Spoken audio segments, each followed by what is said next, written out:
Hi, I'm Antonio Centeno. I'm the founder of Real Men, Real Style. Today I'm going to be going over 5 dress codes for men.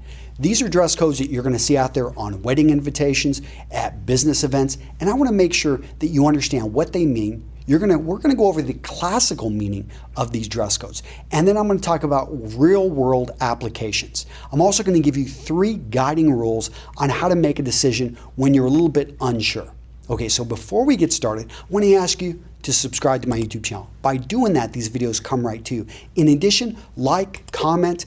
I actually go into and I look at what you guys are putting in the comments of YouTube, and I try to interact, I try to add value, and I really love to see whenever you guys can come in and give helpful suggestions, share your own stories, and make this relatable to other men around the world. Okay, so let's get into it. Number 1, formal dress codes. What does that mean? You see that on an invitation. If something is formal, what it means, and the evening, that means white tie. During the day, it's going to actually mean morning dress. So what exactly are those? So this is morning dress. This is white tie. Now, I'm going to go over these pretty quickly. This is the classic definition of formal. You will rarely, if ever, see this in the United States. And if you do, you're probably not watching this video. There's literally, I think it's 1% of, less than 1% of men in this country will ever wear white tie or wear something like morning dress. And really it's because you're only going to see it, I see some musicians pull this off, and then there are others in certain areas of society in which they actually are going to events in which this is required. But for the vast majority of us, it's really not applicable. If you want more information on either of these, go over to my friend Raphael. He's got the Gentleman's Gazette. His website is amazing. I've consistently ranked it either the number 1 or number 2 site in my rankings over at Real Men, Real Style. Great website. He's going to go into more detail about what is formal attire. Now, semi-formal. This is something that we do see in the United States, and for many of us is often the highest level that we will ever get dressed up, and that is black tie, aka the tuxedo. I've got an entire infographic which breaks out the details of black tie. So I'm going to link over to that infographic. Now, during the day, what's the equivalent? It is the stroller. Stroller, rarely ever seen. I wouldn't worry about it unless you're going to get elected president of the United States.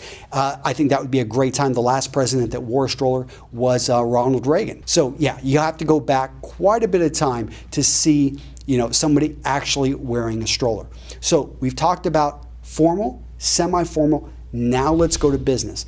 Business is pretty simple. Business is going to be a dark colored suit, usually solid, although pinstripe is okay for certain business areas. We can also look at a light colored shirt. Now, you want to go with white, but light blue is okay. Maybe a very slight pattern or a white fabric with a very small, very minimally seen pattern is going to be okay.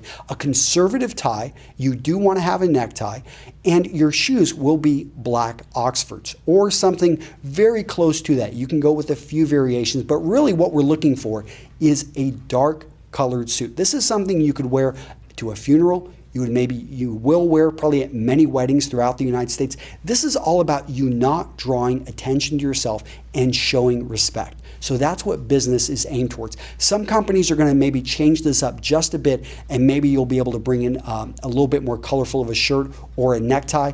I would say that if you want to have fun with business attire, maybe keep it to the pocket square, your lapel pins, maybe have a little bit of fun with your shoes, but be careful here because business is all about in this case, when they put out a business dress code, it's about basically showing respect. Okay, so now let's talk about business casual. A lot of guys think business casual is a dress shirt with a tie and trousers. No, that's not business casual. A lot of guys will wear that on college campuses. I say you need to consider a jacket. You don't have to wear a jacket. There are, you can dress business casual with a well-fitted pair of trousers and a really nice shirt, and that could work if you've got the body for it. But for most men, they're going to be complemented by a nice sports jacket, a very, not going anything too eccentric, or going with a blazer. So blazer, sports jacket, basically an odd jacket along with an odd pair of trousers. What do I mean by odd? I mean non-matching. So you're not going for a suit look here. You can also, in certain areas, bring in some very dark colored denim. This is a recent introduction. It's a modern classic though now. And in the last 10 years, I've seen dark denim make its way into business casual, worn with a jacket, a nice shirt, and neckties here. Don't really have to wear them, although you can wear a woven necktie. You can wear one that maybe is a little bit more fun if neckties are your thing. Bow ties, by the way, can be worn in place of neckties. They're just as formal as neckties, although our society looks at colorful bow ties as much more playful and something that would probably go well in business casual. Now let's go down to casual. For a lot of guys, casual, well, let's just be honest, they think it means sloppy. I mean, just look at the way they dress. Casual is not sloppy. Casual simply means that you have a bit more freedom in the sense of jacket now is totally optional. You can wear a wide variety of shirts. I do like when men are still dressing casual that they actually still tuck things in. So tuck in your shirt unless it's a Wyatt or something like that. Although you can wear an untucked, very nice looking shirt and you're going to be perfectly fine, especially in hot weather.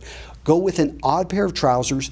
Chinos are okay, but they are getting ultra casual. And then make sure the shoes, this is where you can have a lot of fun with shoes. Slip-on loafers, go with deck shoe, anything that really, you have to make sure it works with the trouser. So 2 last things I'm going to talk about. Let's talk about optional versus preferred. You're going to see this in some of the dress codes. They're going to have in front of business, perhaps optional business or optional formal. I like to see preferred, and this is why. Optional, basically, they put that there in case some men can't afford to buy or to rent black tie, or they don't own a suit, and so they want to give men the option.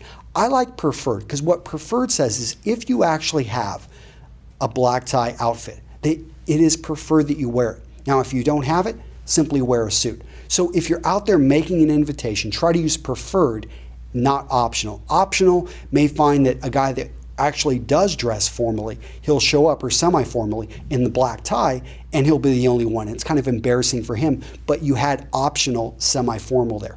I would prefer, and I think anyone to eliminate confusion, go with preferred black tie. All right? Okay, hopefully found this useful. I will see you guys in the next video. And if you want more information, you know I've got a free 47-page ebook over at Real Men, Real Style. A lot of great information there. I get emails every single day, people telling me they really like it and that it basically changes their lives. So if you haven't grabbed it, make sure to do that. Take care. I'll see you in the next video. Bye-bye.